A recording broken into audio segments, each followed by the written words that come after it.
Olha só, meu povo. Se aveste não e chegue mais perto dessa fogueira, que a história que vou contar hoje vai fazer vocês entenderem por que o sertão ainda treme quando se fala no nome de Sebastiana do Riso Seco, lá no pé da Serra do Teixeira, onde a caatinga se fecha que nem segredo de alma penada. Aconteceu uma coisa que até hoje o povo jura de pé junto que foi castigo dos céus pro coronel mais soberbo que já pisou nessa terra rachada. Se você gosta dessa categoria de história braba, de sangue e honra no sertão nordestino, já deixe seu like para sempre o YouTube te enviar as melhores. Se inscreva no canal para não perder nenhuma história de cangaceiro e comente aí de onde você tá me assistindo. Agora preparem o coração, que essa peleja não é pouca coisa não. No tempo em que o cangaço ainda fazia lei no sertão brabo, antes dos volantes acabarem com a raça dos machos valentes, havia um nome que o povo evitava falar quando a lua minguava. Sebastiana do Riso Seco. Oxente, só de pronunciar essas 3 palavras, vaqueiro benzia a testa, Beata se persignava 3 vezes, e até jagunço baixava a cabeça em respeito ou medo. Diziam por essas grotas que ela tinha nascido numa sexta-feira de trevas, filha de uma rendeira que morreu de parto e de um cangaceiro que sumiu no mundo antes mesmo de saber que tinha deixado semente. A menina cresceu que nem mandacaru em terra seca, dura, espinhenta e perigosa para quem chegasse muito perto. Criada pela avó, uma velha benzedeira que conhecia reza braba e mandinga de fazer homem valente chorar que nem criança. Quando Sebastiana completou 15 anos, já tinha fama de não levar desaforo de macho nenhum. Primeiro foi o filho do delegado que tentou botar a mão nela na feira de Monteiro. O cabra acordou 3 dias depois com a cara marcada pela fivela da cartucheira dela. Depois foi um jagunço de coronel que quis se aproveitar dela numa estrada deserta. Acharam o homem pendurado num galho de juazeiro, com um bilhete pregado no peito. Quem não respeita mulher, vira comida de urubu. O sertão inteiro passou a falar da menina que tinha virado bicho solto. Cabra macho que se prezava não mexia com ela. Coronel que tinha juízo mandava seus capangas tomarem outro rumo quando sabiam que ela andava por perto. Sebastiana não andava em bando, não tinha cangaceiro protegendo as costas. Era ela, uma pistola de cabo de marfim, uma faca de açougueiro e um cavalo preto que parecia saído do inferno. O apelido veio depois que ela executou o assassino de sua avó. O homem suplicou, chorou, se arrastou na poeira vermelha, mas ela só olhava sem piscar, sem sorrir, sem demonstrar pena alguma. Quando puxou o gatilho, o silêncio que ficou no ar era de quem tinha rido por dentro, mas sem mostrar os dentes. Riso seco, satisfação fria, justiça cumprida sem festa. Dali pra frente, onde ela aparecia, o medo chegava primeiro. Feira ficava em silêncio, bodega esvaziava, criança era recolhida pelas mães como se fosse tempestade se aproximando.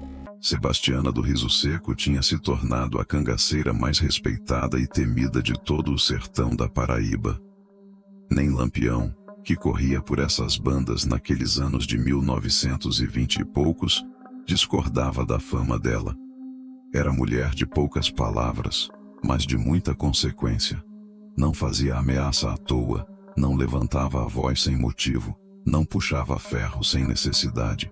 Porém, quem desrespeitasse ela ou a memória da avó que criara, esse cabra podia ir escrevendo as últimas palavras, porque o encontro com o Criador estava marcado para o mesmo dia. E foi assim, com essa fama pesada que nem nuvem de chumbo, que Sebastiana chegou à vila de São José do Bonfim numa tarde de agosto, quando o sol rachava a terra e o vento soprava poeira que nem alma penada vagando sem rumo. São José do Bonfim era dessas vilas pequenas que Deus fez para ensinar humildade ao homem. Poucas casas de taipa, uma igreja com torre rachada, um açude que mais parecia poça nos tempos de seca, e uma bodega que servia de coração para toda aquela vida sofrida.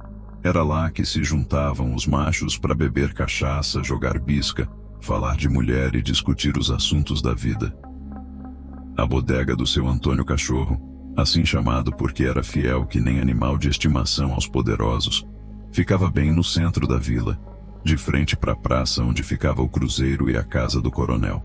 Era um casebre de paredes grossas, balcão de madeira escura gasta pelo cotovelo de muito bebedor, prateleiras com garrafas de pinga, uns sacos de feijão e milho, e duas mesas redondas onde o povo se ajuntava para conversar. O cheiro que saía de lá era mistura de aguardente azeda, suor de trabalhador, fumo de corda e aquele bafo de comida requentada que ficava no ar desde a manhã. Tinha sempre uma lamparina acesa no canto, mesmo durante o dia, porque as janelas eram pequenas e a luz do sol entrava meio escassa. No balcão, seu Antônio ficava limpando copos com um pano sujo, sempre de olho em quem entrava e saía. Mas o que fazia dessa bodega o lugar mais importante da vila não era a cachaça, nem a comida. Era porque ali que o coronel Firmo de Albuquerque fazia seus negócios, acertava suas maldades e mostrava para todo mundo quem mandava naquelas terras. Todo dia religioso que nem reza de terço, ele aparecia depois do almoço, se sentava numa cadeira de balanço que seu Antônio guardava só para ele, e ali recebia vaqueiro, cobrava dívida, fazia ameaça e humilhava quem quisesse. O coronel era homem acostumado ao mando desde menino.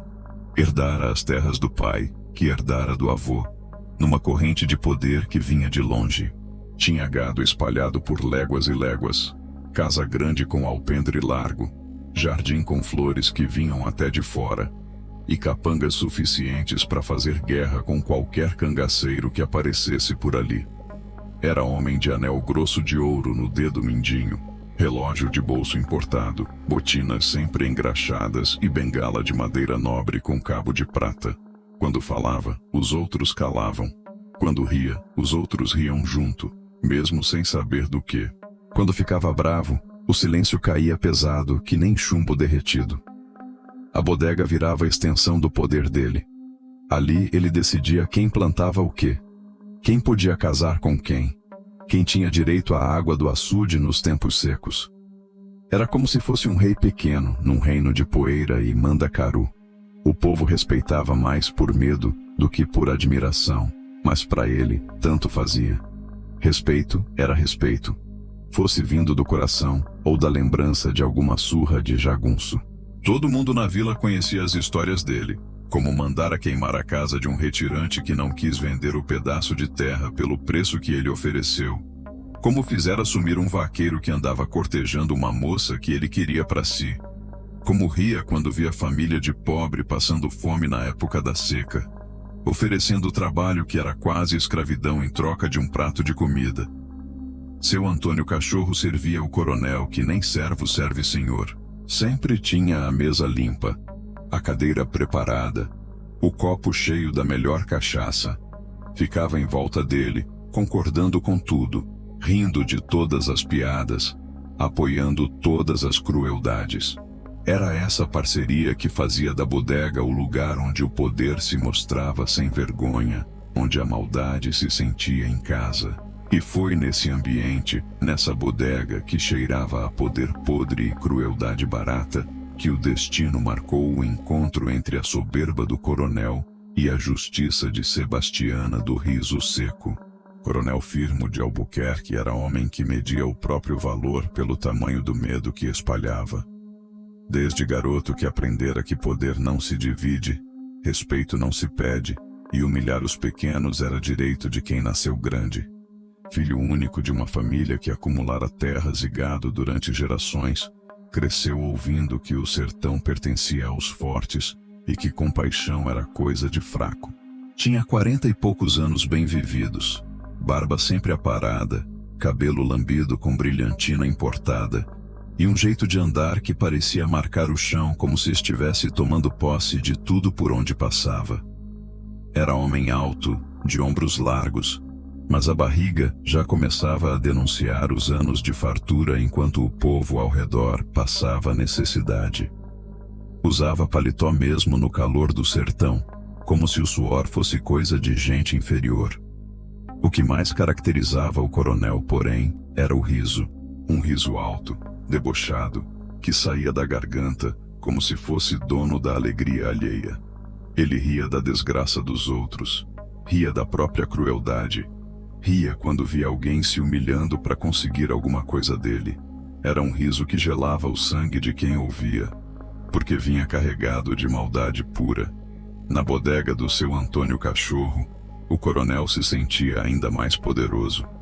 Ali, rodeado de gente que dependia dele para viver, ele soltava a língua e mostrava o pior de si sem medo de consequência. Contava a vantagem de como fizeram um poceiro chorar de joelhos, pedindo mais um dia para sair da terra. Ria lembrando de como mandara seus jagunços darem uma surra num garoto que ousara olhar torto para ele na feira. Tinha um grupo de capangas que vivia em volta dele que nem urubu volta da carniça. Zé Pequeno, um caboclo baixo e mal encarado que carregava uma garrucha enferrujada e uma cicatriz no rosto desde a sobrancelha até o queixo. Manuel Testa de Ferro, jagunço grande e bruto, que resolvia os problemas do coronel na base da porrada e do facão. E João Alegria, o mais perigoso de todos, que tinha fama de atirar certeiro e matar sorrindo.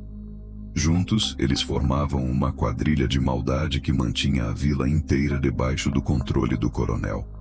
Não havia negócio que se fizesse, casamento que se arranjasse, terra que se vendesse, ou problema que se resolvesse sem que passasse pela aprovação dele. Era um reinado pequeno, mas absoluto, sustentado na ponta da bala e no peso do medo.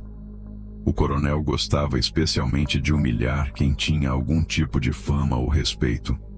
Era como se a dignidade alheia o incomodasse, como se não suportasse ver alguém de cabeça erguida na presença dele.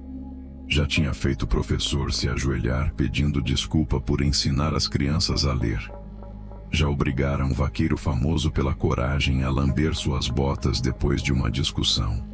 Já fizeram uma parteira respeitada implorar perdão por ter recusado atender o parto da filha de um dos capangas dele. E quanto mais a vítima era respeitada, mais prazer ele sentia em quebrar a dignidade da pessoa. Era como se fosse um jogo para ele, uma diversão cruel que alimentava o ego e provava para si mesmo que não havia limite para o poder dele. O riso que vinha depois era sempre o mesmo, alto, prolongado, satisfeito, como se tivesse acabado de ganhar uma aposta importante. Seus capangas sempre riam junto, claro. Era parte do trabalho deles concordar com tudo, apoiar toda a crueldade, aplaudir toda a humilhação. Eles sabiam que o pão deles dependia de manter o coronel satisfeito e orgulhoso de si mesmo. Por isso reforçavam cada piada cruel, cada deboche maldoso, cada gargalhada que nascia da desgraça de algum coitado. Nas tardes na bodega, o coronel se sentia ainda mais à vontade para exercer sua maldade. Ali era o reino dele, o lugar onde podia ser quem realmente era sem precisar fingir civilidade.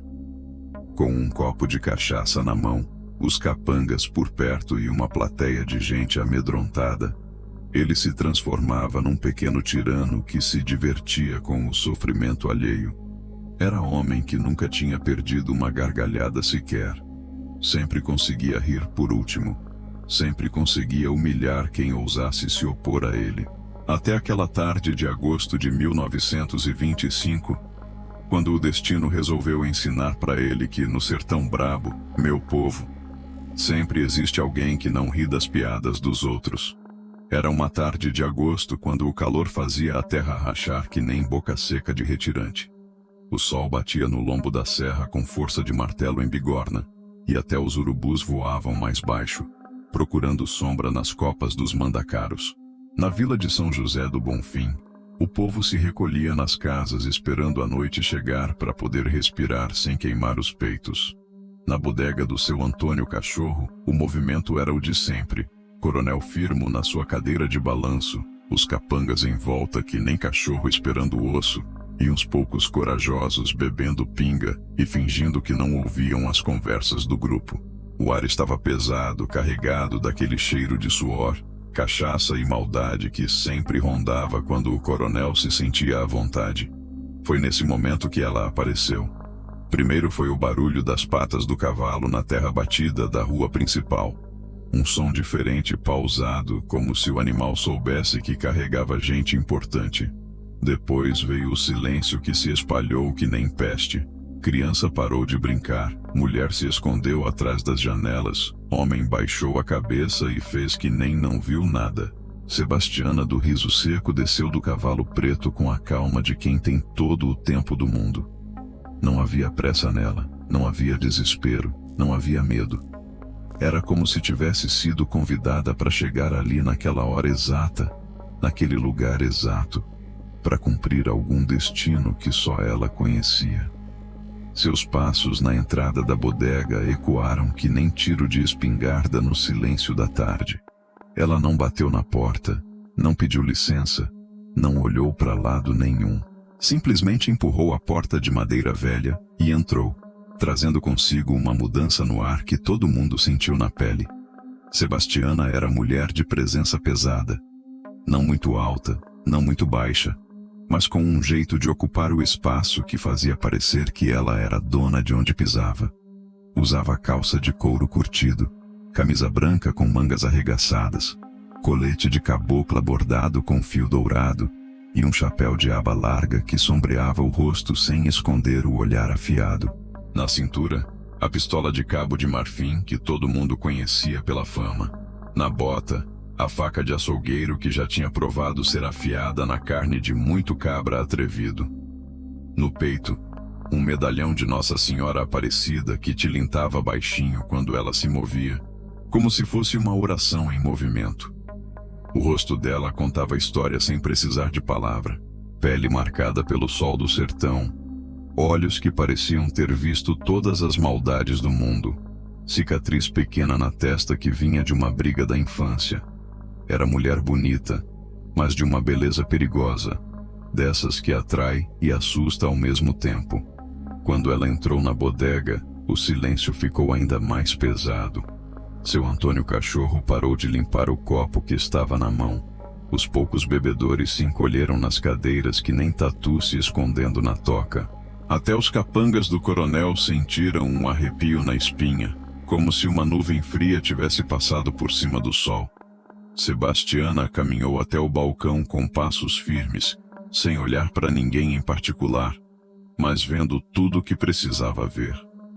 Pediu uma dose de cachaça com voz baixa, mas que carregava autoridade.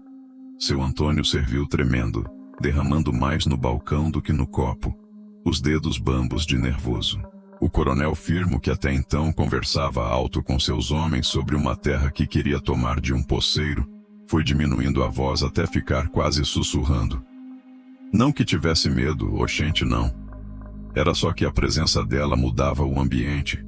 Trazia uma tensão que nem ele conseguia ignorar. Sebastiana bebeu a pinga de um gole só. Pagou com uma moeda de prata que tilintou no balcão e se virou para sair. Mas antes de chegar na porta, fez o que ninguém esperava. Parou, se virou devagar e varreu a bodega inteira com o olhar. Seus olhos passaram por cada homem presente, se demoraram um pouco mais no coronel e seus capangas, e depois ela sorriu. Mas não era sorriso de alegria, não. Era aquele riso seco que deu nome a ela. Um sorrir que gelava o sangue e anunciava que alguma coisa estava para acontecer. Depois disso, ela saiu como veio, deixando atrás de si um silêncio prenhe de presságio. Depois que Sebastiana saiu da bodega naquela primeira vez, a vila inteira ficou em estado de alerta. Era como se uma onça tivesse marcado o território perto do galinheiro. Todo mundo sabia que alguma coisa ia acontecer. Só não sabia quando, nem como.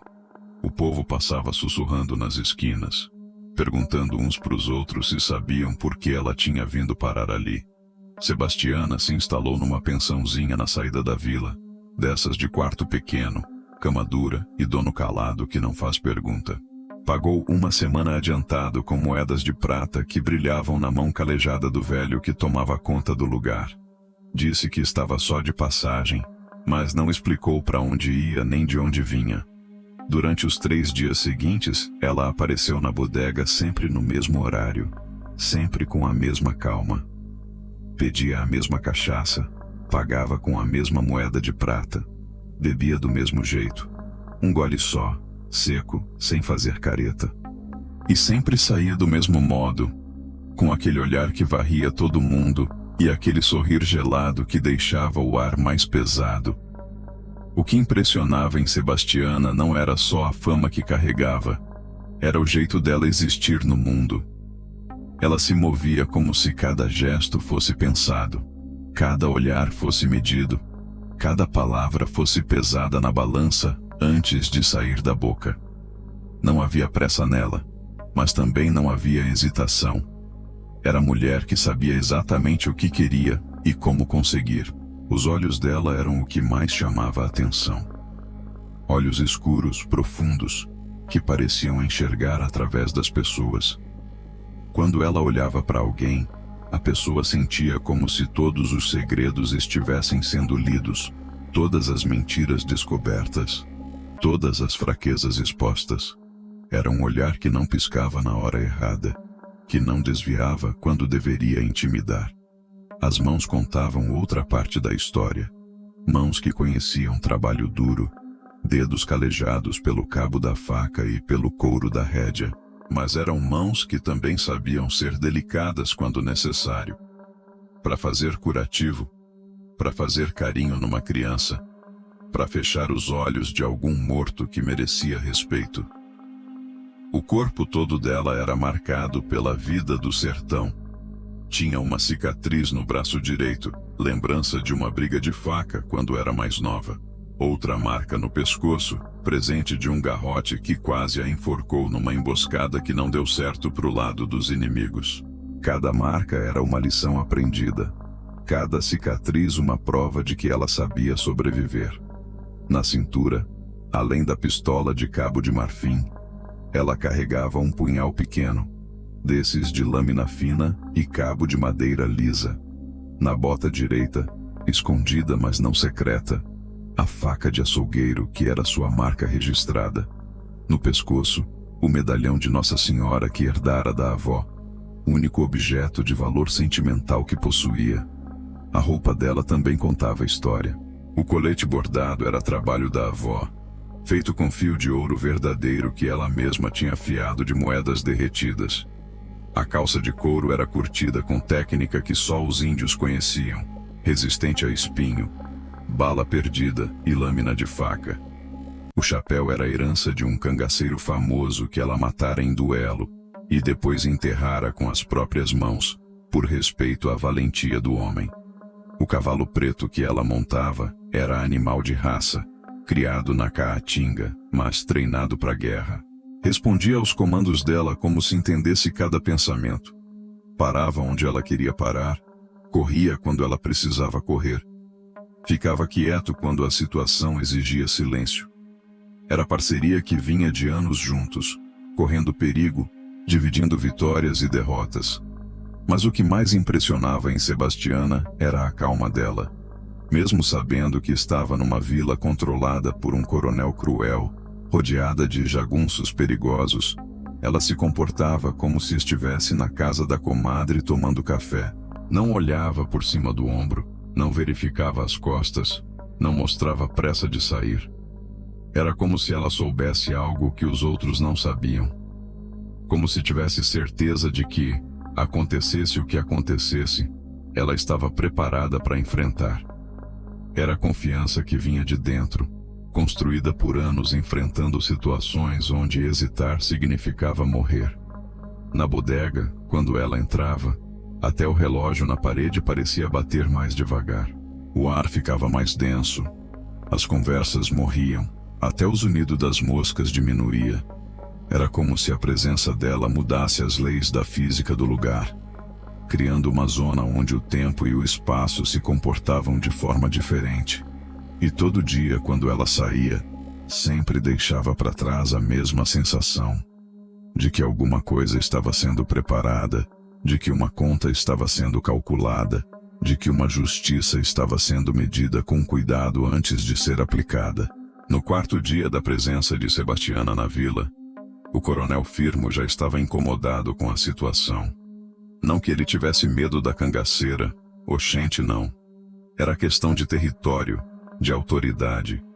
de mostrar para todos que ali quem mandava era ele e mais ninguém.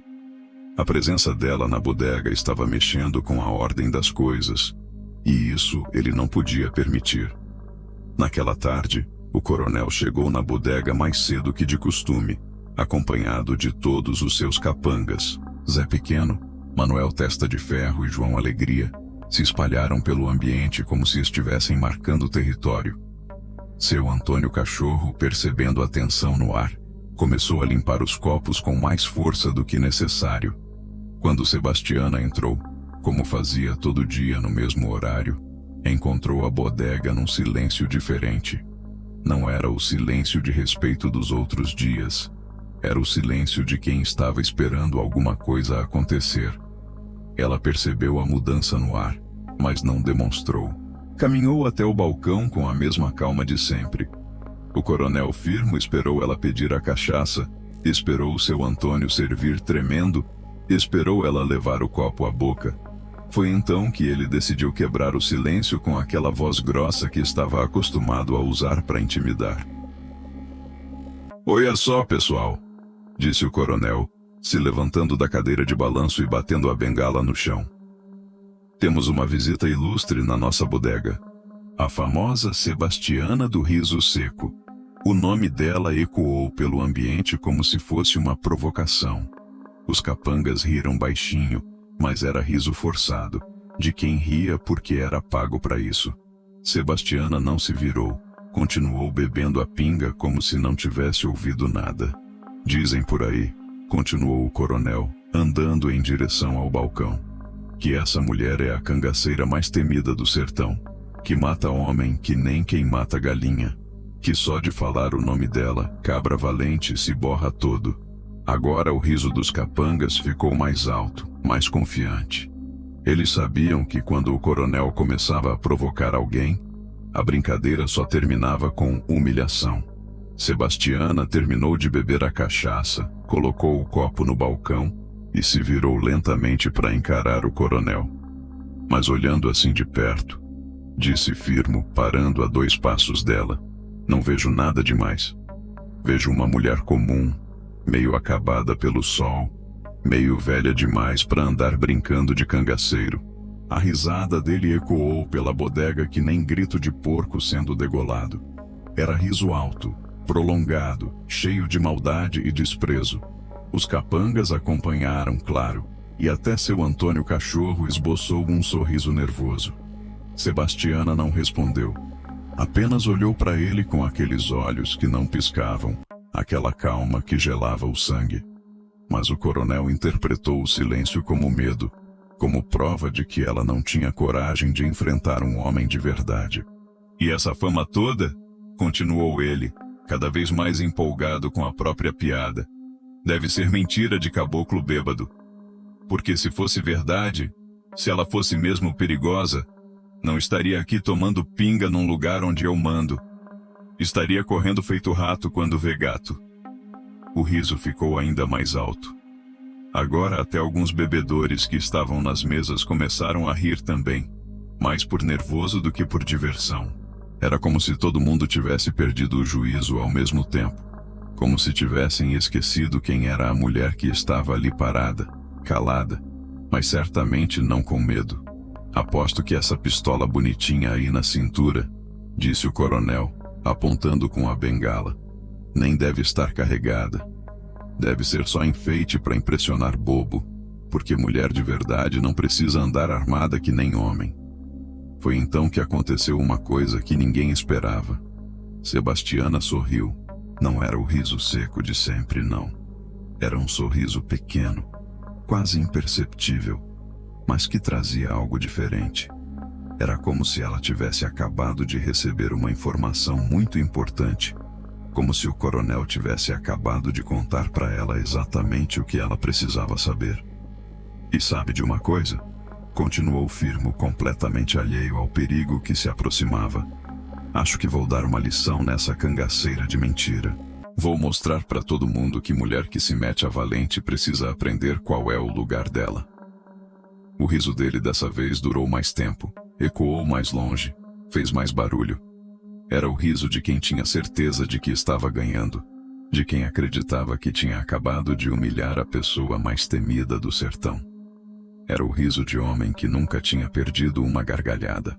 Mas quando o riso finalmente morreu, quando o eco sumiu nas paredes da bodega, quando o silêncio voltou a reinar, todos perceberam que alguma coisa tinha mudado. O ar estava mais pesado, mais denso, como se uma tempestade estivesse se formando bem ali dentro daquelas 4 paredes. Sebastiana continuava sorrindo, mas agora todos entendiam que aquele sorrir não tinha nada a ver com alegria. Era aviso, era promessa, era o último sinal antes do trovão. Quando o riso do Coronel Firmo finalmente morreu, o que ficou no ar não foi silêncio comum, não. Foi aquele tipo de silêncio que anuncia desgraça, que faz cachorro se esconder debaixo da mesa e galinha parar de ciscar no terreiro.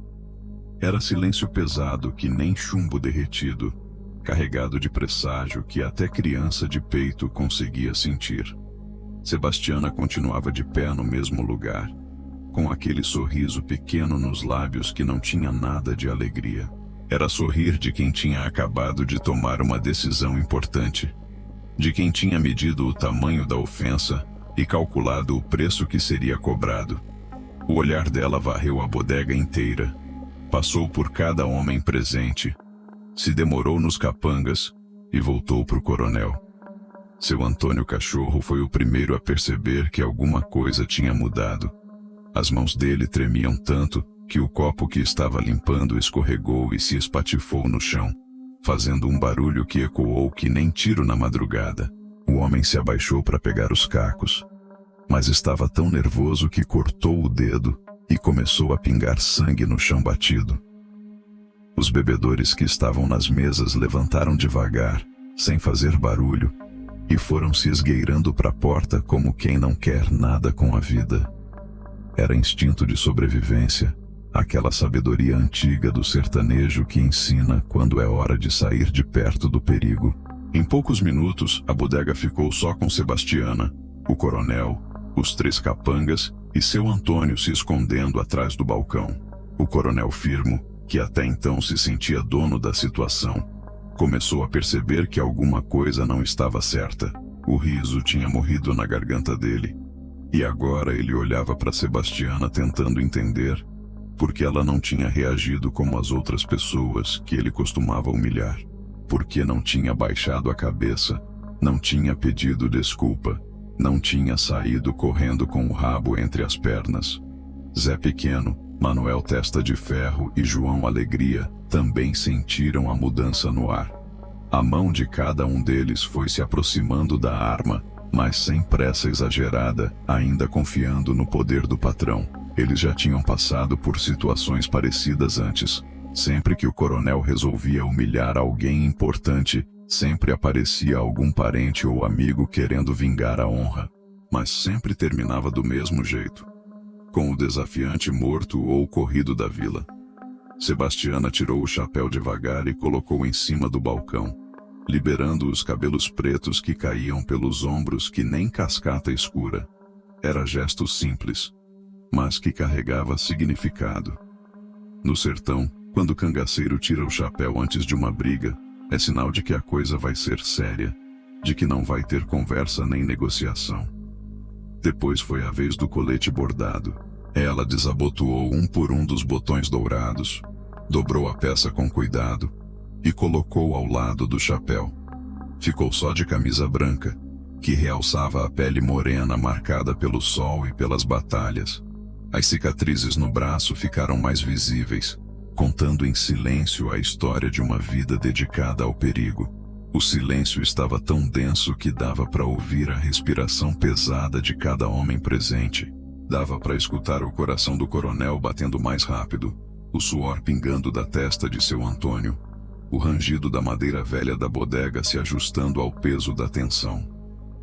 Foi então que Sebastiana falou. A primeira palavra dela desde que tinha entrado na bodega naquele dia. A voz saiu baixa, mas clara, carregada de uma autoridade que vinha de muito longe, de muitas batalhas vencidas, de muitos homens que tinham subestimado ela e pagado caro pela bobagem. Coronel, disse ela, e a palavra ecoou na bodega que nem sino dobrando por defunto. O senhor acabou de cometer um erro.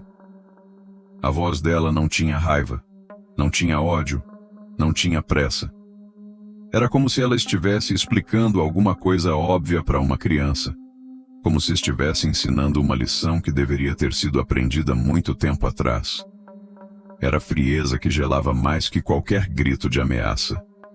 Eu não vim aqui procurar confusão, continuou Sebastiana, ajeitando a pistola na cintura. Estava só de passagem, tomando minha pinga, cuidando da minha vida. Mas o senhor resolveu mexer comigo.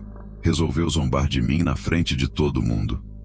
O coronel Firmo abriu a boca para responder, para tentar recuperar a autoridade, para mostrar que não estava com medo.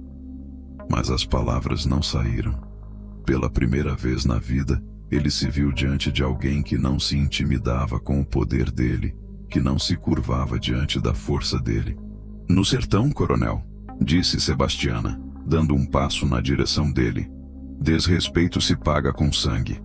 E o senhor acabou de assinar a conta. O silêncio que veio depois dessa frase foi diferente de todos os outros.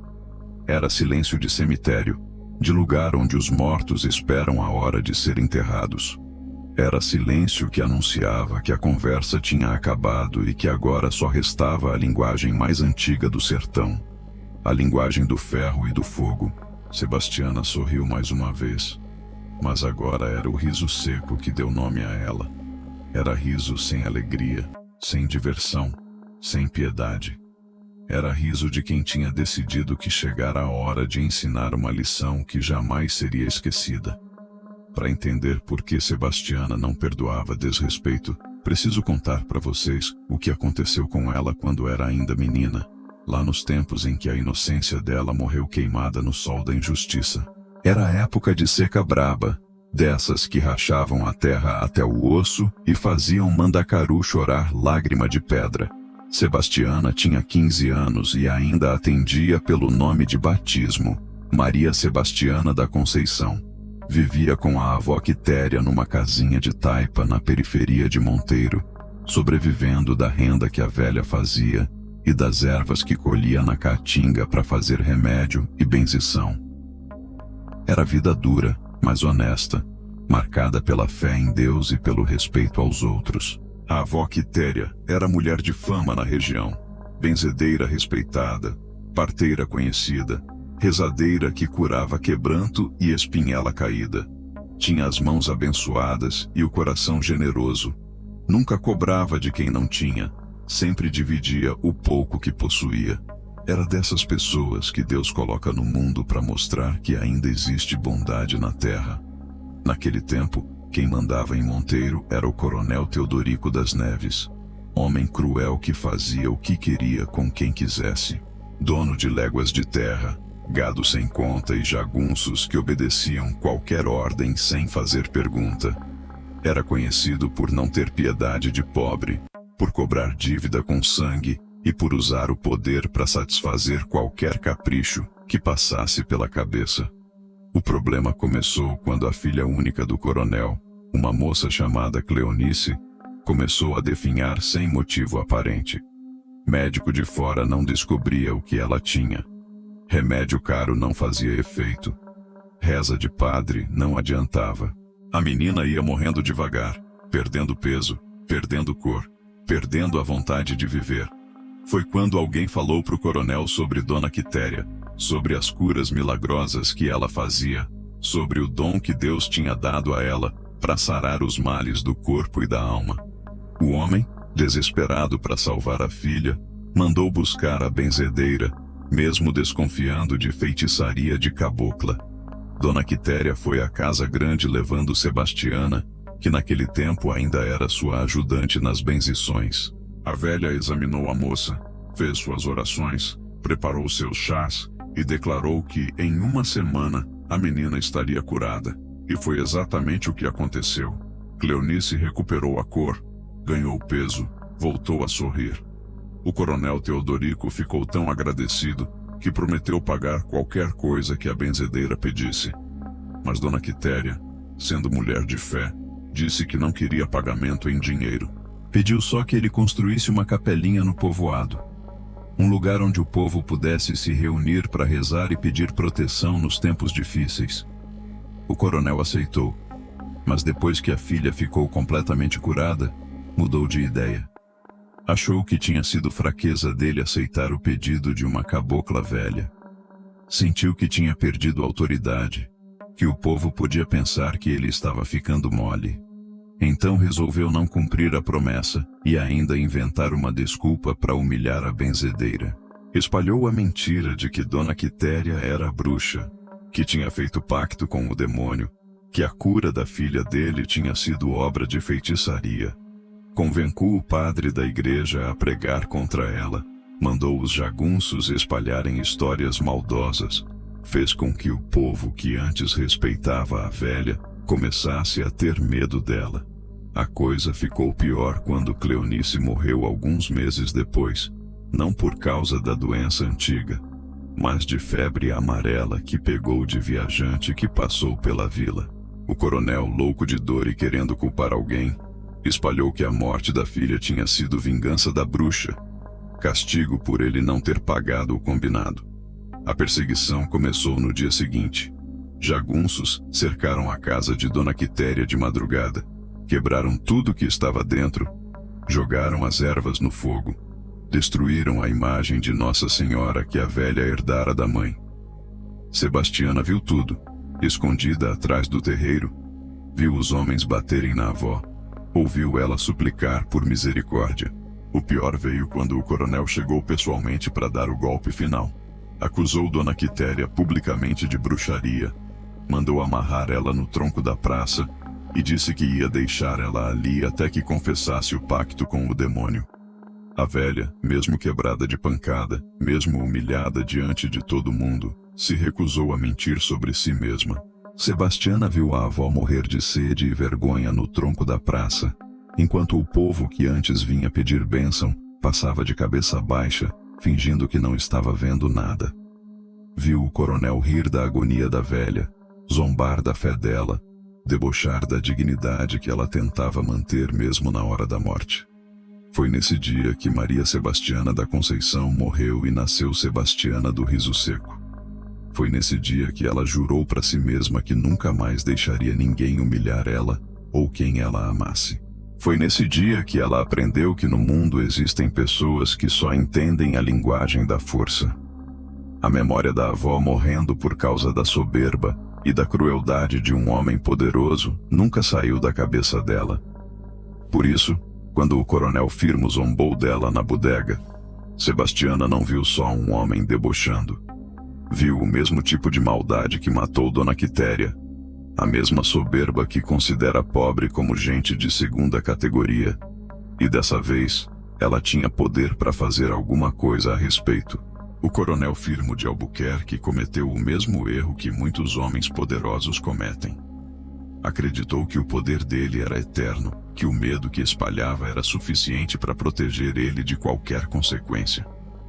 Olhando para Sebastiana ali parada, de pé no meio da bodega, ele ainda achava que podia controlar a situação. Na cabeça dele, ele tinha todos os trunfos. Estava em casa, no território dele, rodeado de jagunços leais e bem armados. Tinha dinheiro suficiente para comprar qualquer consciência, influência suficiente para fazer vista grossa de qualquer crime que fosse necessário cometer.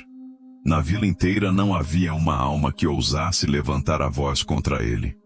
Zé Pequeno, disse o coronel, tentando recuperar a autoridade na voz. Acho que nossa visita está se sentindo muito à vontade aqui. Por que você não explica para ela como as coisas funcionam na minha vila? Zé Pequeno foi o primeiro a se mover. Era homem baixo, mas perigoso que nem cobra coral. Pequeno por fora, venenoso por dentro. A mão dele foi pro cabo da garrucha enferrujada que carregava na cintura, movimento lento mas cheio de ameaça. Sorriu mostrando os dentes podres, achando que ia ser fácil intimidar uma mulher sozinha. Oi aqui, cabocla, disse Zé Pequeno dando um passo na direção de Sebastiana. Você não sabe onde se meteu não, aqui é terra do coronel Firmo. E quem não respeita ele acaba mal, muito mal. Manuel Testa de Ferro e João Alegria também se movimentaram, formando um semicírculo ao redor de Sebastiana. Era a tática que eles usavam sempre: cercar a vítima, mostrar superioridade numérica, quebrar o ânimo antes mesmo de começar a briga. Tinham feito isso dezenas de vezes, sempre com o mesmo resultado. O oponente se rendia antes mesmo de tentar lutar. Sebastiana olhou para cada um deles sem pressa, medindo a distância, calculando os movimentos, planejando a sequência do que ia acontecer. Era como se estivesse vendo a cena de fora, como se já soubesse exatamente como a coisa ia se desenrolar. "Coronel", disse ela, sem tirar os olhos dos jagunços, "o senhor tem certeza que quer fazer isso? Tem certeza que quer manchar o chão dessa bodega com o sangue desses homens?" A pergunta pegou todo mundo de surpresa. Não era o que eles esperavam ouvir de alguém cercado por 3 jagunços armados. Era como se ela estivesse preocupada não com a própria vida, mas com a vida dos homens que ameaçavam ela. O coronel riu, mas era riso forçado, sem a naturalidade dos outros dias. "Você está invertendo a situação, cangaceira. Quem vai sangrar aqui é você. Meus homens já mataram gente mais perigosa que você." "Pode ser", disse Sebastiana, e pela primeira vez sorriu de verdade. Não o riso seco de sempre, mas um sorriso que tinha algo de divertido. "Mas aposto que eles nunca enfrentaram alguém que não tem nada a perder." Foi então que Zé Pequeno perdeu a paciência. Puxou a garrucha pensando que ia pegar ela de surpresa, achando que a vantagem de sacar primeiro seria suficiente. Mas a mão dele mal tocou no cabo da arma quando viu que Sebastiana já estava com a pistola de cabo de marfim apontada bem entre os olhos dele. O movimento tinha sido tão rápido que ninguém viu. Num instante ela estava parada, no outro já estava armada. Era a velocidade que vinha de anos de treino, de centenas de situações de vida ou morte, de uma intimidade com a arma que fazia dela uma extensão do próprio braço. "Primeira lição", disse Sebastiana, com a voz calma que nem água de rio: "nunca subestime alguém que passou a vida inteira aprendendo a sobreviver." Zé Pequeno ficou paralisado, com a garrucha meio sacada e os olhos arregalados de medo. Era a primeira vez na vida que ele se via na mira de uma arma mais rápida que a dele. O suor começou a pingar da testa, misturando com a sujeira do rosto e escorrendo pelo pescoço. Manuel Testa de Ferro e João Alegria também pararam no meio do movimento. Tinham experiência suficiente para saber que quem saca primeiro e mira certeiro tem vantagem que nem Deus Padre consegue reverter. Ficaram esperando uma ordem do coronel, um sinal do que fazer. Mas o patrão estava tão surpreso quanto eles. "Segunda lição", continuou Sebastiana, sem baixar a arma. "Poder baseado no medo só funciona enquanto você é o único a causar medo. Quando aparece alguém mais temível, todo mundo descobre que Rei Nu é só homem pelado." O coronel Firmo estava vendo todo o poder dele desmoronar na frente dos olhos. Os jagunços que sempre o obedeceram cegamente estavam paralisados por uma mulher sozinha. O medo que ele sempre usou como ferramenta, agora estava sendo usado contra ele. Era como se o mundo tivesse virado do avesso num piscar de olhos. "Terceira lição", disse Sebastiana, e agora a voz dela tinha gelo. "Quem vive humilhando os outros uma hora encontra alguém que não aceita humilhação. E quando esse encontro acontece, coronel, a conta é sempre paga à vista." O silêncio que se seguiu era de cemitério em dia de finados. Até o vento parou de soprar lá fora, como se a própria natureza estivesse prendendo a respiração para ver o que ia acontecer. O coronel percebeu que tinha cometido o erro fatal de achar que poder é eterno, e que alguns tipos de gente sempre vão se curvar. Mas Sebastiana do Riso Seco pertencia ao tipo de gente que prefere morrer de pé a viver de joelhos. E o coronel estava prestes a descobrir que esse tipo de pessoa é o mais perigoso que existe no mundo. O momento se esticou que nem corda de viola afinada demais, prestes a arrebentar. Zé Pequeno continuava com a garrucha meio sacada, suando frio. os olhos grudados no cano da pistola de Sebastiana, que apontava certeira para a testa dele. Era como se o tempo tivesse parado, como se o mundo inteiro tivesse prendido a respiração para ver quem ia piscar primeiro. Foi Manuel Testa de Ferro que quebrou o feitiço. Homem grande e bruto, acostumado a resolver as coisas na porrada, não aguentou ficar parado vendo a patroa ser desrespeitada. Puxou o facão da bainha achando que podia pegar Sebastiana pelas costas, aproveitando que ela estava concentrada em Zé Pequeno. Erro fatal. Sebastiana tinha ouvido o rangido do couro da bainha, o sussurro da lâmina saindo do lugar, o barulho da bota pesada se movendo no chão.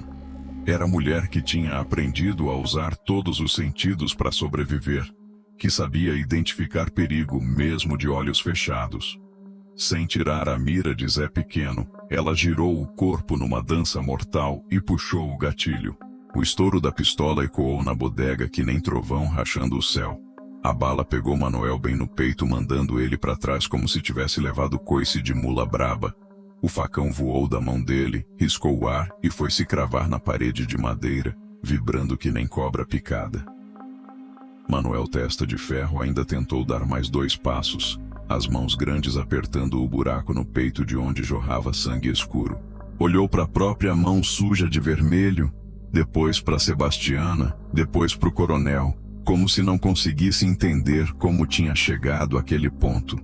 Soltou um gemido baixo, dobrou os joelhos e caiu pesado que nem saco de milho, levantando poeira no chão batido. O sangue dele se espalhou rápido na terra seca, formando uma poça escura que foi crescendo devagar. Era a primeira gota do preço que o coronel ia pagar pela zombaria, mas estava longe de ser a última. Zé Pequeno aproveitou a confusão para tentar completar o saque da garrucha, mas Sebastiana já tinha voltado a mirar nele. A diferença era que agora ela não estava mais com cara de quem queria dar chance. O riso seco apareceu nos lábios dela, aquele sorrir gelado que deu nome a ela. "Você quer mesmo tentar?" perguntou ela, e a voz saía calma que nem conversa de comadre. "Porque se quiser, é só completar o movimento. Mas eu garanto que você não vai gostar do resultado." E o homem baixo e mal encarado olhou para o companheiro estirado no chão, depois para a pistola fumegante na mão de Sebastiana, depois para os próprios dedos tremendo no cabo da garrucha. Era escolha simples: tentar a sorte e provavelmente morrer, ou soltar a arma e talvez viver para contar a história. A garrucha caiu no chão com um baque seco. João Alegria, o terceiro jagunço, estava paralisado perto da parede, vendo toda a situação desmoronar que nem casa de cupim. Era homem conhecido pela pontaria certeira e pela frieza na hora de matar, mas nunca tinha enfrentado alguém que atirava mais rápido e mais certeiro que ele. A pistola dele continuava na cintura, mas as mãos tremiam tanto que ele sabia que não ia conseguir acertar nem a parede da bodega. O coronel Firmo olhava para a cena como se estivesse vendo pesadelo.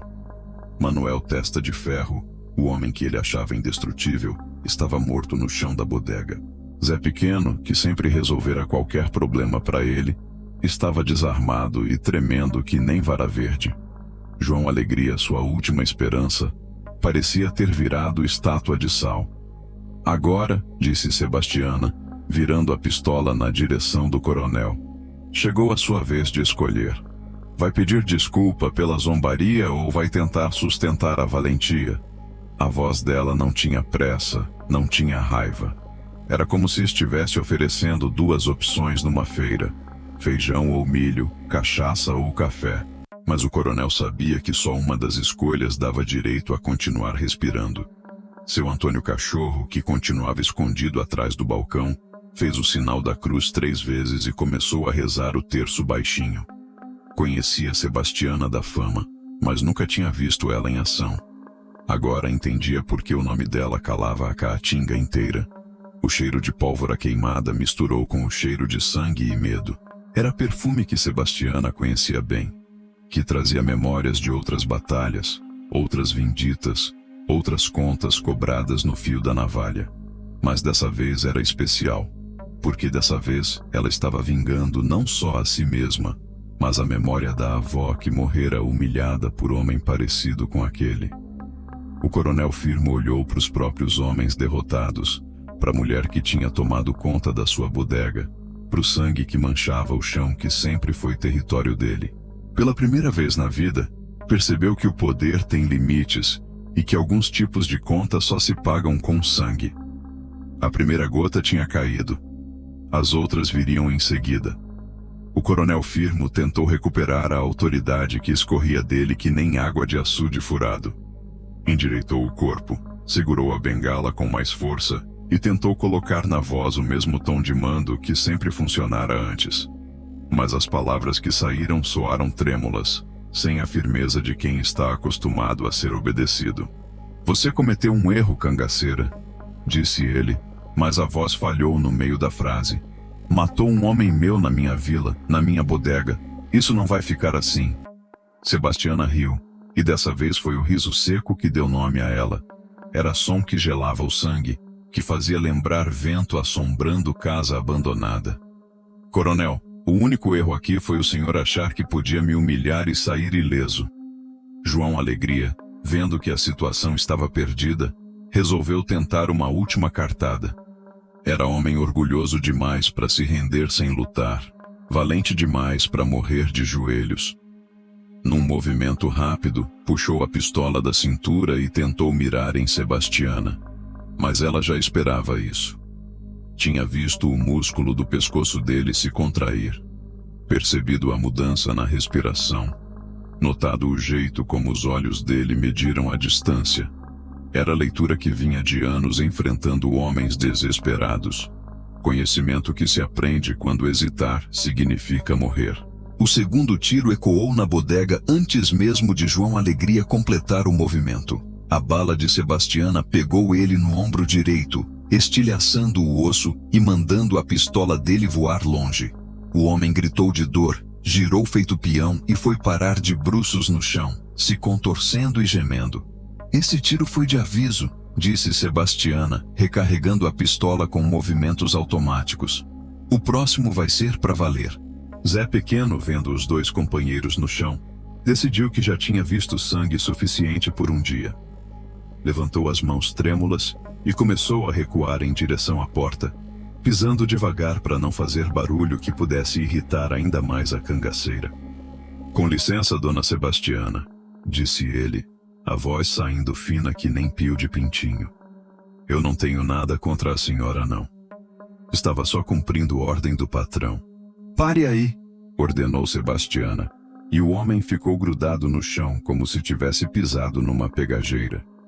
Ninguém sai daqui antes de eu terminar o que vim fazer. O pânico começou a tomar conta do ambiente. Seu Antônio Cachorro, que até então ficara escondido atrás do balcão, começou a choramingar baixinho, pedindo pela vida numa reza atropelada. O cheiro de medo misturou com o cheiro de pólvora e sangue, criando um perfume de desespero que grudia na garganta. Lá fora, o povo da vila tinha ouvido os tiros e começado a se aglomerar na rua, mas ninguém tinha coragem de chegar perto da bodega. Mulher chamava filho para dentro de casa. Homem se benzia na frente da igreja. Criança chorava no colo da mãe. Era como se uma peste tivesse chegado na vila. Alguma coisa ruim que era melhor deixar passar longe. O coronel Firmo olhou para os dois jagunços caídos, um morto, outro gemendo de dor, e entendeu que estava sozinho numa briga que não sabia como terminar. Toda a vida ele tinha resolvido os problemas mandando outros homens fazerem o trabalho sujo. Agora, pela primeira vez, ia ter que enfrentar as consequências dos próprios atos. O que você quer? Perguntou ele, e a voz saiu mais baixa, menos arrogante. Dinheiro, terra, gado. Diga logo o seu preço. Sebastiana deu 2 passos na direção dele, a pistola sempre apontada, os olhos fixos no rosto suado do homem que minutos antes ria da desgraça alheia. Coronel, tem algumas coisas no mundo que não se compram. Dignidade é uma delas. A poeira levantada pela queda dos homens ainda dançava no ar, atravessada pelos raios de sol que entravam pelas janelas pequenas. Era como se a própria luz tivesse ficado suja com a violência, como se até o dia estivesse envergonhado do que estava presenciando. João Alegria tentou se levantar, mas o ombro destroçado não permitia movimento. O sangue dele se juntou ao sangue de Manuel Testa de Ferro, formando uma mistura escura que ia sendo absorvida pela terra batida do chão. Era como se a bodega estivesse bebendo a dor dos homens, como se a terra tivesse sede de vingança. "Coronel", disse Sebastiana parando bem na frente dele, "o senhor vai aprender hoje uma lição que deveria ter aprendido muito tempo atrás. Vai aprender que humilhar os outros tem consequências e que algumas contas só se pagam com sangue. O homem que sempre fora poderoso, temido, respeitado pelo medo, agora estava ali parado, suando frio, sem saber o que fazer com as próprias mãos. Era como se todo o poder dele tivesse sido apenas ilusão, como se a autoridade que exercia fosse castelo de areia derretendo na primeira maré." Sebastiana sorriu mais uma vez, aquele riso que não tinha alegria, só justiça sendo feita. O acerto de contas estava chegando ao fim. O coronel Firmo de Albuquerque estava encurralado que nem rato numa toca sem saída. Olhou para a bengala nas próprias mãos, mediu a distância até Sebastiana, calculou se tinha alguma chance de acertar ela antes de levar um tiro. Mas a cangaceira parecia ler os pensamentos dele, porque apontou a pistola bem entre os olhos dele. "Nem pense nisso, coronel", disse ela. "Bengala contra pistola não é luta justa, nem para homem que se acha valente." Foi então que ele tentou a última cartada que resta para os poderosos quando o poder acaba: a barganha pela vida. Largou a bengala no chão, tirou do bolso do paletó uma bolsa de couro pesada de moedas de ouro e ofereceu para Sebastiana com mãos trêmulas. "Tome tudo", disse ele, e a voz saía embargada. "É ouro verdadeiro, vale uma fortuna. Pode comprar terra, gado, arma, homens para trabalhar para você. Pode montar o próprio exército se quiser." Sebastiana olhou para a bolsa, depois para o rosto suado do coronel, depois para os jagunços caídos no chão. O riso seco voltou a aparecer nos lábios dela, carregado de desprezo por quem achava que tudo no mundo tinha preço. "Coronel", disse ela, empurrando a bolsa com a ponta da bota, "o senhor ainda não entendeu. Não estou aqui pelo seu ouro. Estou aqui pela sua língua desrespeitosa." O homem caiu de joelhos no chão batido, bem ao lado do sangue de Manuel Testa de Ferro. A roupa fina ficou suja de terra e sangue, as botinas engraxadas se mancharam de poeira vermelha. Era a visão que ninguém na vila jamais imaginou que veria. O todo-poderoso coronel ajoelhado, implorando pela vida. "Peço perdão", disse ele, e agora as lágrimas começaram a rolar pelo rosto. "Foi erro meu. Foi orgulho de homem velho. Não sabia quem a senhora era. Não queria desrespeitar. Agora sabe", respondeu Sebastiana, pondo o pé no peito dele e empurrando para trás até ele ficar deitado no chão. "Agora sabe que existe gente no mundo que não se curva para medo, que não vende a dignidade por ouro, que não aceita a humilhação de ninguém." Seu Antônio Cachorro, que assistia tudo de trás do balcão, nunca tinha visto o coronel naquela posição. O homem que mandara em tudo e todos durante décadas agora estava no chão como qualquer mortal, descobrindo que poder baseado na crueldade é castelo construído na areia. Sebastiana apontou a pistola para a testa do coronel e ficou assim por longos segundos, deixando ele sentir o peso da proximidade da morte. Podia ver o medo nos olhos dele, o desespero de quem finalmente entendeu que ia pagar caro pela soberba de uma vida inteira. "Coronel", disse ela, "vou ensinar para o senhor e para todo mundo que está assistindo uma lição que não vai ser esquecida. Quem vive humilhando os outros, uma hora encontra alguém que não aceita humilhação." Então ela fez uma coisa que ninguém esperava. Em vez de puxar o gatilho, Afastou ligeiramente a pistola e mirou na perna direita do coronel. O tiro ecoou na bodega, e o grito de dor do homem ecoou ainda mais alto. A bala tinha quebrado o osso da coxa, condenando ele a mancar pelo resto da vida. Essa marca, disse Sebastiana, recarregando a arma. É para toda vez que o senhor for humilhar alguém, lembrar do dia que foi humilhado. Toda vez que levantar a voz para um pobre, sentir a dor da própria fraqueza. O coronel se contorcia no chão, apertando a perna sangrenta, gemendo de dor e vergonha. Era homem quebrado, não só no corpo, mas no espírito. O poder que exercera durante décadas tinha virado pó em questão de minutos. Sebastiana guardou a pistola na cintura e pegou o chapéu e o colete do balcão. Vestiu-se com calma, como se estivesse se arrumando para ir numa festa. Depois olhou para Zé Pequeno, que continuava colado na parede, tremendo que nem vara verde. Você vai espalhar a história, disse ela. Vai contar para todo mundo o que aconteceu aqui hoje. Vai dizer que Sebastiana do Riso Seco não aceita desrespeito de ninguém, rico ou pobre, poderoso ou fraco. O homem baixo balançou a cabeça que nem boneco de mola, prometendo contar a história exatamente como ela mandou.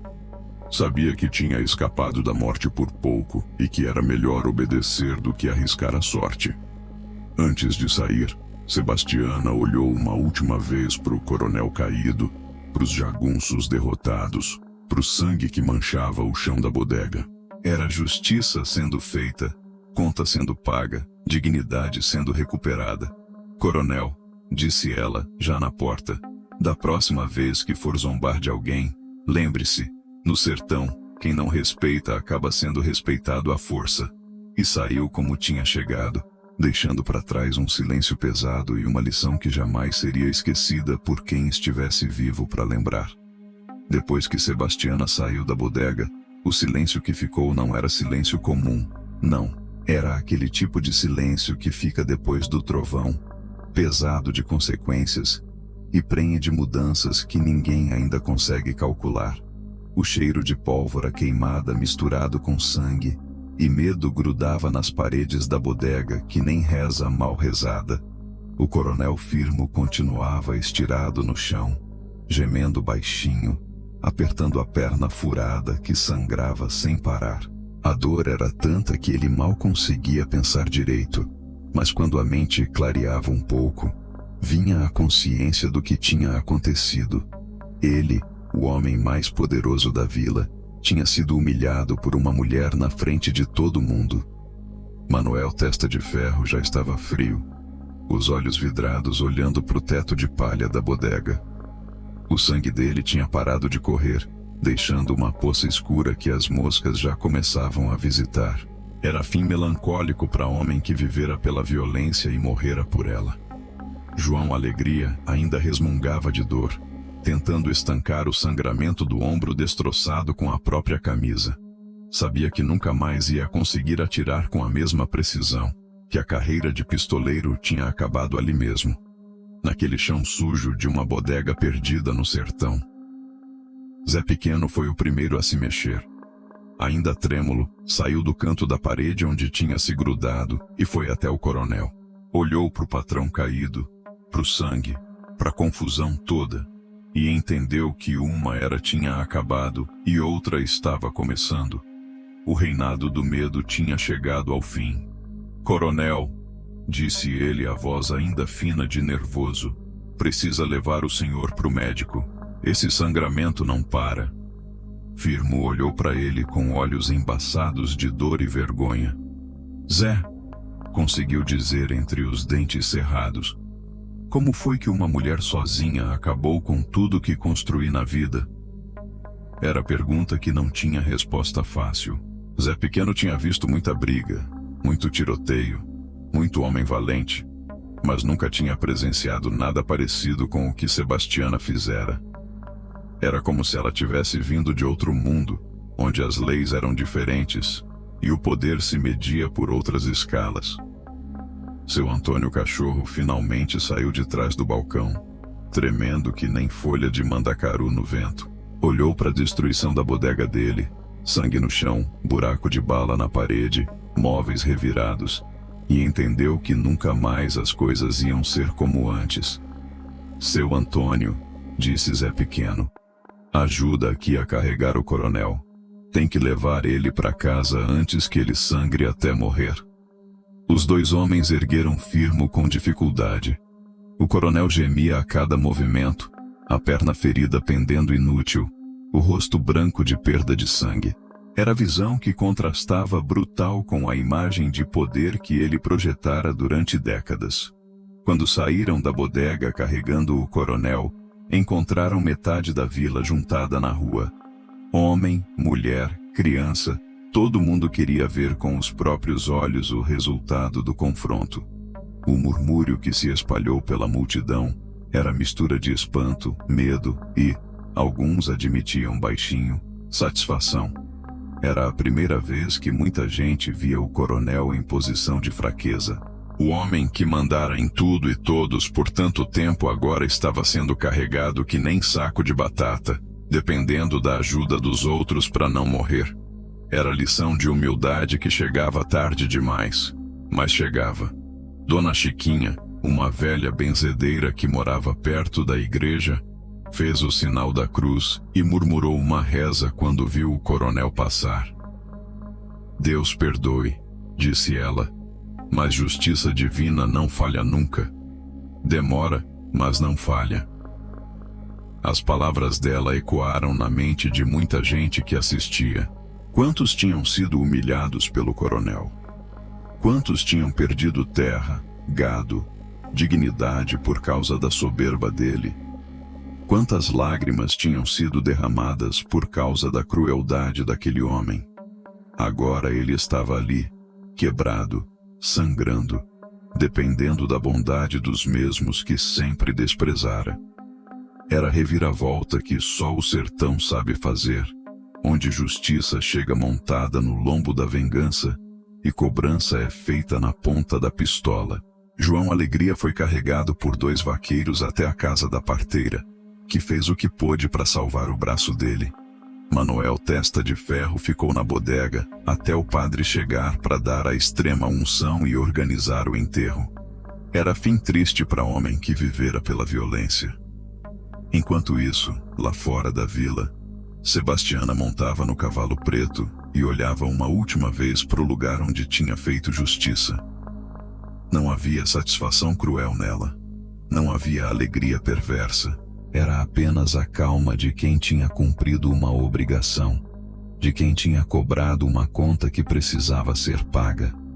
O sol estava se pondo atrás da serra, pintando o céu de vermelho que lembrava sangue. Era final de dia e final de uma era. O coronel continuaria vivo, mas nunca mais seria o mesmo. E Sebastiana do Riso Seco tinha se transformado definitivamente em lenda viva.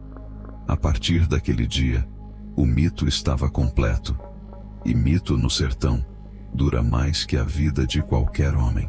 Nos dias que se seguiram ao confronto na bodega, São José do Bonfim parecia vila diferente.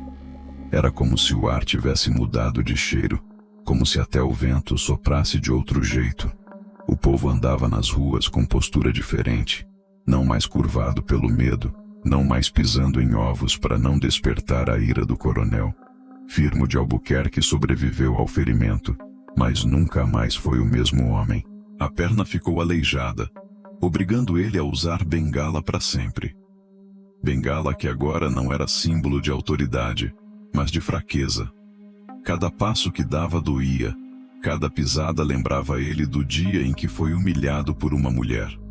O pior, porém, não era a dor física. Era ver como as pessoas tinham mudado o jeito de tratá-lo.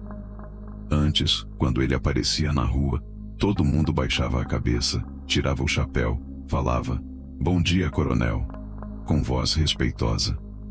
Agora, muitos nem cumprimentavam, outros olhavam direto nos olhos dele, coisa que antes jamais fariam. Na primeira vez que ele tentou voltar à bodega do seu Antônio Cachorro, sentiu na pele como as coisas tinham mudado. A cadeira de balanço continuava lá, no mesmo lugar de sempre, Mas quando ele se sentou nela, ninguém se aproximou. Os bebedores continuaram as conversas como se ele não estivesse ali. Era como se tivesse virado fantasma do próprio poder. Zé Pequeno, que sempre fora seu fiel escudeiro, começou a inventar desculpas para não aparecer.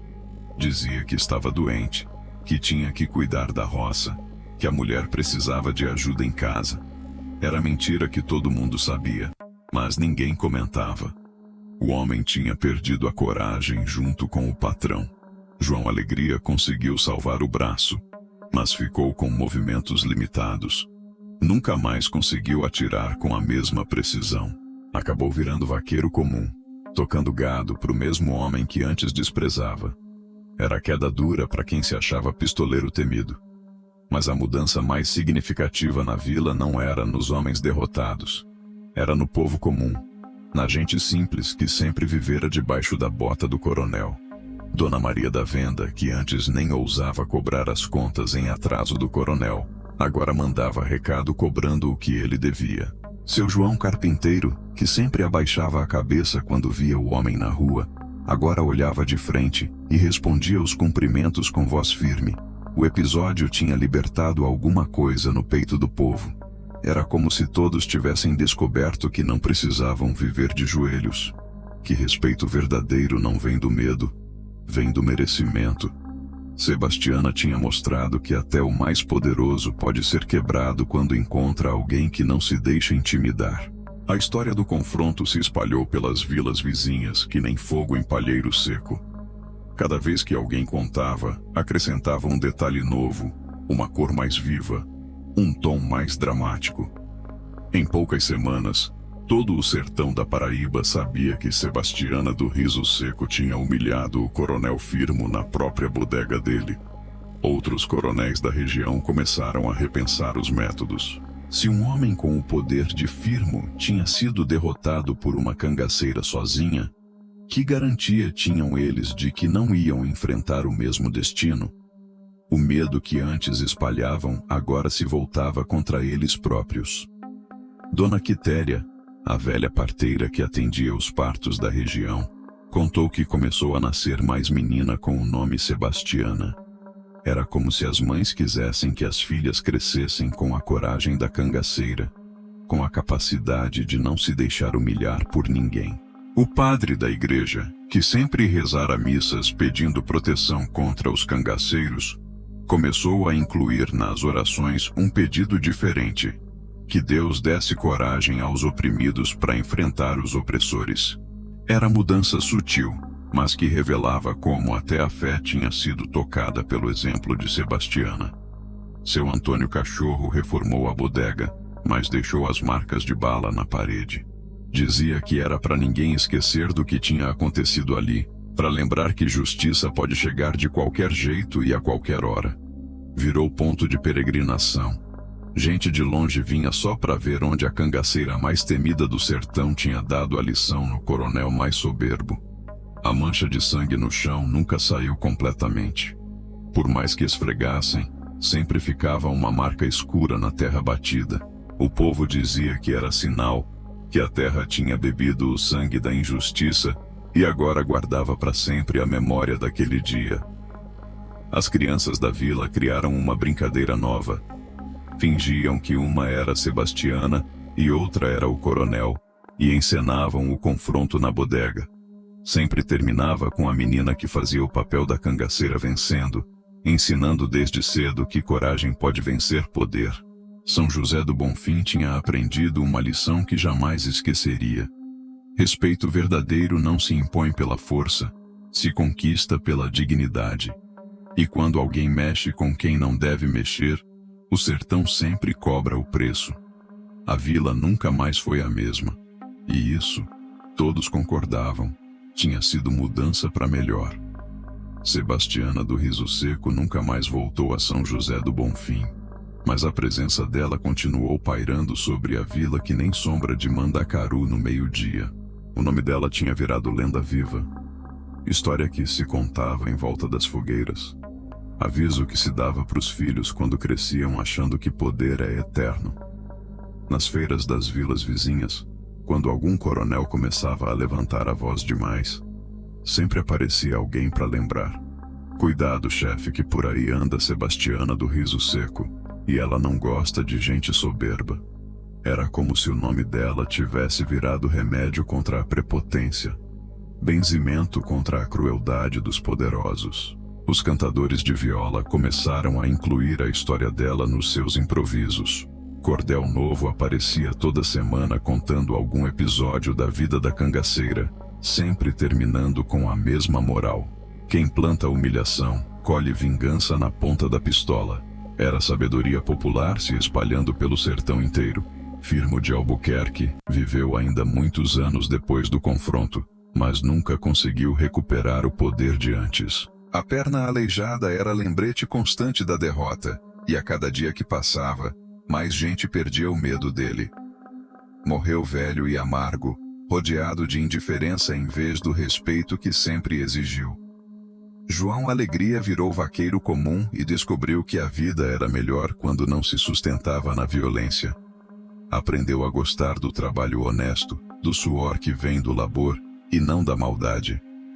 Morreu em paz, coisa que jamais imaginou que conseguiria. Zé Pequeno sumiu da região pouco tempo depois do confronto. Alguns diziam que tinha ido para Pernambuco, outros juravam que o tinham visto em Alagoas. Verdade é que nunca mais apareceu por aquelas bandas, levando consigo a vergonha de ter sido desarmado por uma mulher. Seu Antônio Cachorro se tornou contador oficial da história. Todo viajante que parava na bodega ouvia o relato completo do que tinha acontecido ali, sempre com detalhes novos que ele ia inventando para deixar a narrativa mais interessante. A bodega virou ponto de parada obrigatório para quem queria conhecer o lugar onde a lenda nasceu. A fama de Sebastiana cresceu tanto que até Lampião, quando soube da história, mandou dizer que respeitava a valentia dela e que seria bem-vinda no bando dele quando quisesse. Mas ela continuou seguindo sozinha, levando a justiça aonde achasse necessário. Diziam que ela aparecia nas horas certas, nos lugares certos, sempre que algum poderoso resolvia abusar dos fracos. Virava proteção dos oprimidos, pesadelo dos opressores, lembrança constante de que no sertão, a verdadeira lei não vem dos coronéis, vem da coragem dos que não se deixam humilhar. Mulheres começaram a batizar as filhas com o nome dela, esperando que crescessem com a mesma bravura. Homens contavam a história para os filhos homens, ensinando que respeitar os outros é sinal de força, não de fraqueza. Era a educação que se passava de pai para filho, de mãe para filha. A bodega de seu Antônio virou quase santuário. Gente vinha de longe só para tocar na parede onde a bala de Sebastiana tinha deixado marca, para pisar no chão onde o sangue da injustiça tinha sido derramado. Parteira trazia criança recém-nascida para benzer no lugar, achando que assim elas cresceriam corajosas. Com o tempo, a história foi ganhando contornos místicos. Diziam que Sebastiana tinha sido enviada por Padre Cícero para fazer justiça no sertão. Outros juravam que ela era a alma penada de alguma santa guerreira que não conseguia descansar enquanto houvesse injustiça no mundo. Verdade ou mentira, a lenda crescia. Os anos passaram, e São José do Bonfim se tornou vila mais justa. Sem o coronel mandando com mão de ferro, o povo aprendeu a se organizar, a resolver os problemas conversando, a respeitar uns aos outros. Era como se a semente da dignidade que Sebastiana plantara tivesse germinado e dado frutos. Quando alguém perguntava sobre ela, onde estava, o que fazia da vida, a resposta era sempre a mesma: Sebastiana do Riso Seco anda por aí, no rastro de quem precisa aprender a respeitar. Quando você menos esperar, ela aparece para ensinar a lição que você esqueceu de aprender. E assim a lenda continuou viva, passando de geração em geração, lembrando a todo mundo que no sertão nordestino, a verdadeira justiça não vem dos tribunais nem dos poderosos. Vem do coração de quem não se deixa humilhar, de quem defende a própria dignidade com ferro e fogo. O nome de Sebastiana do Riso Seco virou aviso, virou proteção, virou esperança. Porque enquanto houver gente soberba no mundo, sempre haverá alguém como ela para cobrar o preço da humilhação. Quem morreu naquela bodega não calou. Virou canto no vento, reza no mato. Virou memória viva que assombra os poderosos e protege os oprimidos. Virou lenda que cavalga pela caatinga, levando justiça aonde a lei dos homens não chega. No rastro da pólvora, onde o sangue da vingança se misturou com a terra seca, nasceu uma história que jamais será esquecida pelo sertão nordestino.